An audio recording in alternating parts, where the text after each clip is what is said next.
कारोबारी दुनिया से खबर शामिल करते हुए आपको बताएंगे कि स्टॉक मार्केट में एक और तारीख साज दिन है। 100 इंडेक्स नई बुलंदियों को छू गया है। बिल्कुल, पाकिस्तान स्टॉक एक्सचेंज में एक और तारीख साज दिन है। 100 इंडेक्स नई बुलंदियों को छू रहा है।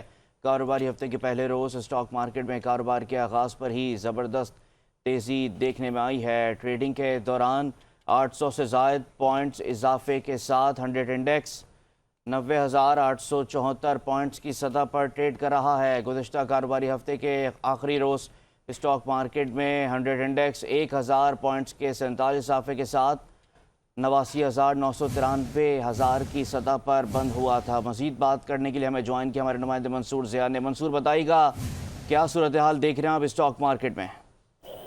जी बिल्कुल, आज स्टॉक मार्केट में कारोबारी हफ्ते के पहले रोज जो है वो मजबूत उसका आगाज हुआ है। 100 इंडेक्स में 600 से ज्यादा पॉइंट का इजाफा शुरुआत में हो गया था, जबकि आज के इंडेक्स जो है वो एक बार फिर 90,000 की सतह जो है उसने एक बार फिर अबूर कर लिया, जबकि 100 इंडेक्स पे 90,600 से ज्यादा पॉइंट पर जो है इसका ट्रेड कर रहा है, जबकि जुम्मे के रोज 100 इंडेक्स जो है वो 89,000 से ज्यादा पॉइंट पर बंद हुआ था।